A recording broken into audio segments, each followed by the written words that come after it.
My name is Brad Hitzfield. I'm Group CEO at the Hitzfield Group, which consists of three companies: ProClad, which is a pre-construction and consulting firm; Vision Line Facade Components. We design and manufacture components for the exterior facades; and Installing Contractor, Engineer Facades. So the first thing that I'd like to ask is, what's your vision? What's your vision professionally? What's your vision personally? Could be a little overlapping, but just think for a minute about your vision as a professional. You're here for a reason, because your company is wanting to invest in your future, and you have a quiver full of tools that you can use. And they trust that you're going to use those to benefit the organization as you progress upward, right?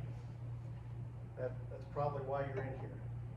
So think about for me, it didn't happen, but over the course of time, and was a part of meetings like this and understanding what a vision is, it applies daily. Get up in the morning, what's my vision? Okay, how am I going to get there? Maybe we have to put together a project, a price or a budget number, or design a wall section, or whatever it might be, but what's the vision? So get in your mind what a vision is, and once you do that, you start to cultivate this environment that's real healthy and it's uplifting. Leadership values, there's nothing complicated about any of this. You don't have to Google and go, man, what's the definition of that word? I mean, it is fundamentally basic stuff, is how we're successful in business. If I want to use an algorithm to analyze something, that's usually probably going to be confusing to me and everybody else in the room. So strategic planning, you got to know what that is. You got to follow through. Confidence, you got to show you're confident about whatever it is. When you walk in the room, or you're on the project team, you're the project exec, or you're the PM, get out in front of it and just drive it and let people know that you got it going on and you know what's going on in your project. Don't sit back and let everybody hope you learn. Get out, transparency. You got to show people the other information. This is not a secret, what we do at my work. I mean, what we do is we share relative information, so we have a shared reality. Shared reality means we all agree, right? And usually you start looking at mission and visions, and those are things that you got to have a shared reality on. If you don't, there's a little group over here mumbling, group over here mumbling. You might have that in your business at some level, but you got to dissipate that, get rid of it. It's bad mojo. Don't need that. Integrity. You can't. Everybody says, "Oh, you can't jeopardize your integrity." Well, you can't. If you lose your integrity, then people don't trust you. People don't believe you. They don't know the data that you're using. I can take any data pool and I can twist it around to say anything I want it to, right? Code information, who's this? Unless you know the data, understand how it's being utilized and how it's being distorted to meet the expectation of the audience, then you got to have integrity, and you show people you're transparent with your information, you communicate well. Communicating about what we do is really important, so people understand my perspective, my opinion, and the leadership team's opinion. And we're all consistent. Sometimes we disagree about things, but we trust one another. We trust one another. We inspire other people to grow. As I'll show later in a slide, that I have no desire to create followers that want to follow me. I want to create leaders that want to lead. And so I'd rather be, chilling out over here and watching people do great things at some level. I mean, I like being involved and into it, but I would like to see when other people do really well and go, wow, they're on it. And that's what you want. You want to see people leading things. Awareness, passion. I always like to make sure that I have the same energy level on most things. Some things you have to work into the situation and fit into the mood of whatever is happening, but you got to show passion. Passion is, we have 3 P's: people, passion, and processes. If I get the right people, and they have passion, and I give them the right processes, we're going to kill it. And it's always right when you get all those 3 things together. It's pretty amazing. Innovation, patience, humility. So the reasons for the vision, mission, and positioning statements is determine the company's direction. I said that earlier. If you're in a Y in the road, you can use it for determining the direction. Focus on the company's future. You don't want to have everybody scatterbrained all over the place. You want people focused on the vision or the mission statement when you get together in a group. So we all have a very shared reality of what we're going to talk about, where we're going, and how we're going to do it. High value provider. Well, it's not high price, it's high value. We minimize risk. Form a basis of alignment. We want to be on the same page. Welcome helpful change. A lot of these things that I've had my mission or vision and mission statement for 12 years, 14 years. We came up with it in 2008-9, and it still applies. And actually, we're just changing a couple things in the guiding principles and customer management philosophy, but still the vision and mission are still valid and really drivers of our industry, of our company. Shape strategy, facilitate, evaluate, and improve. Vision statement. So high value provider. I want a high value. What's high value? Good products, quality installation, good shop drawings, good engineering, excellent engineering, best in class. Reduce risk. If you're a general contractor and we're working for you, we should do certain things to make sure that we can lower the risk for how things come together on the envelope, right? And if you don't want to coordinate drawings, then that's up to that customer, whether they want to do that or not. But you look at what we have and go, okay, this is how we're going to add value. High value provider, building envelopes are knowledgeable. And I need good, smart people on board. I need people that understand their area of expertise. I need them to come together and talk about things effectively, not with a humble approach or some ego that, I've been in this business for 20 years, so I got to be smarter than you guys. Well, not necessarily. Working together professionally with an exclusive group of vendors. I don't need 10 prices on one product.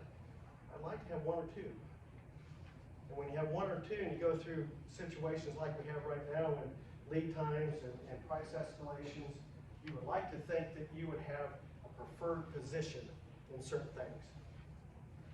And that is reality. If you shop around and you beat your vendors down and you treat them like trash, you know what you're going to get when you have escalations? You're going to get the full escalation, if not more, because they have a reason. And if they want to ship your product, they'll ship it. If they want to ship it to your competitor, they'll do that. So think about your internal and external customers and think about your vendors. I mean, this is when people at the Hitzfield group, when we talk about this, and we do it probably twice a year as a group, it's like vendors, just because we're their customers, we don't need to beat them up. Customers build an environment of commitment and trust. If our customers don't believe us, it's a tough business. No fun. Mission statement, market. We need to tell people what we have and why they should come to us for what we do. Fabricate, that's part of vertically integration. Install, the end, so to speak, of the vertical integration that we market things, we fabricate, we design, we develop, we test, we install exterior walls in those different environments to achieve consistent growth and financial results. Well, if I don't tell my team what consistent growth is? I don't know, what's consistent growth? 2%? Don't think so. 8%? Getting closer, 20? Maybe some years. It's what the market gives you at some level, but at the end of the day, if you don't establish certain growth strategies and financial results, don't expect your people to know and be accountable to these things. Tell them what you expect. Positioning statement, again, engineer and execute. We really feel strongly about if we engineer something out really well. I mean, the contract documents that we have 20 years ago were better or worse than they are today, it doesn't matter. They're still roughly the same, meaning you have to take the documents and extract all this and also understand intent. What's their intent? Well, I don't know. Why don't they tell me what their intent is? That's usually different than what your intent is. But you have to take the documents, we do, and we want to make sure that we don't just show what's in the wall. We want to design what's required to make it functional and perform in a sustainable environment. Last a long time. I mean, there's jobs that you need to, it's a 5-year job. We're going to tear down the wall in 5 years, we're going to expand or whatever it might be. But again, people know that engineering is a core competitive advantage for us. Guiding principles. So guiding principles are how we, internal customers, this is how we deal with people in the company, one another. Build a culture of cooperation, trust, confidence, and consensus. Make sure we all have confidence in one another. When I take something and I hand it off to the next person in line, I don't want to go, oh God, they always screw it up. You know what? If they always screw it up, then tell them what they screwed up in a professional manner, and help them. They don't like not being, they don't like being the cog in the wheel. Help them, coach them, give them some direction. You've been there probably longer than them, so help them along about greasing the skids of the project, going through that continuum, that whole process.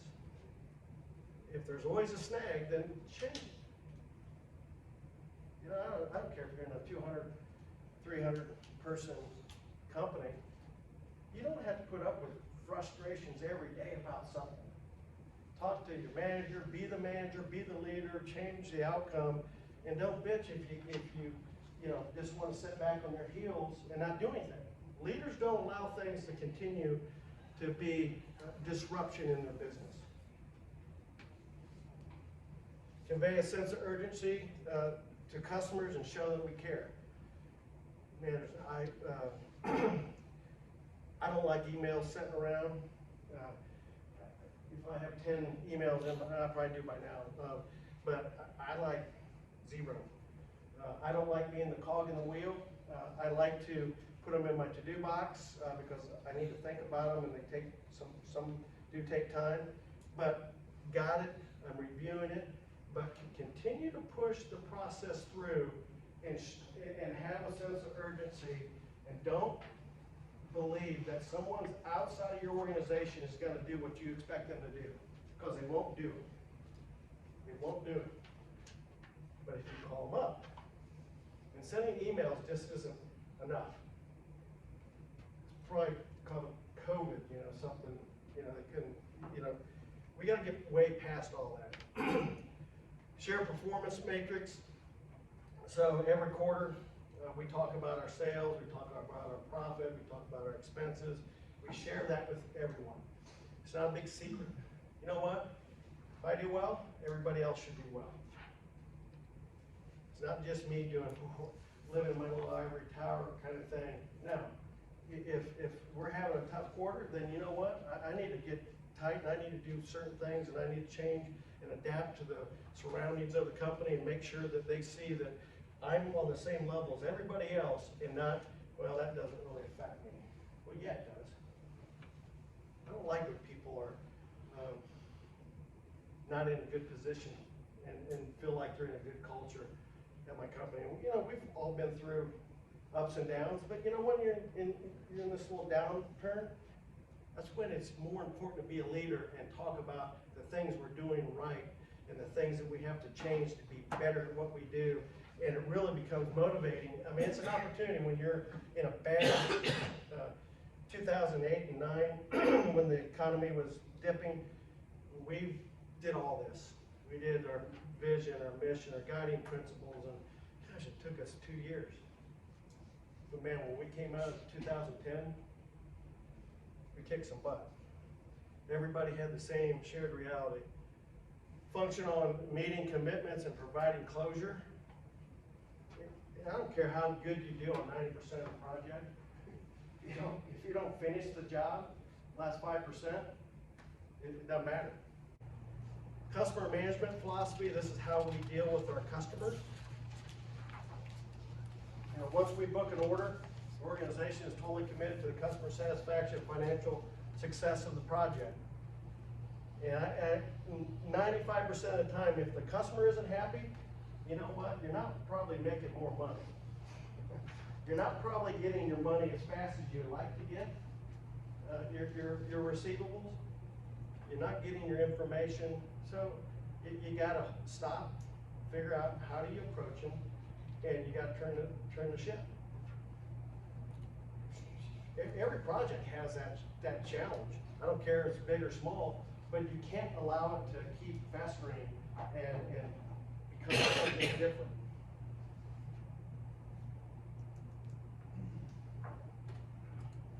I should have stopped about 15 minutes ago and said any questions, but I'll wait to the end. How's that? I think it might be my bad hair day going on. I wasn't thinking straight. We, not the customers, are responsible for initiating meetings, field visits, phone calls, and conversations, and keeping our documents right there. I don't carry around a little book and an iPad because I want to look cool, and I just want to act like I know what the heck I'm doing. No, I take notes. I want to have information at my fingertips. I reviewed my presentation today. I don't want to stumble over something. I want to be prepared. I want to have it. I want to be ready. And I got to call and make the meeting, even though, you know, the phone call you see, and says, oh, it's Brad calling. And you go, oh, shit, I don't want to take the call. Let's go to voicemail. How else do we do that? Sometimes anymore it's like, hello. and it's, you know, you got to take the call. And you got to make the call. And we got to initiate things. Subcontractors have to initiate things, even with our vendors. Phone conversations. Texting is really easy and convenient, and you know what? It doesn't require much backbone either. But when you call someone and you stand in front of them, or you talk to them real about what's going on, and you help everyone understand the position, maybe you're more correct than they are. That's not the goal. The goal is to provide a solution.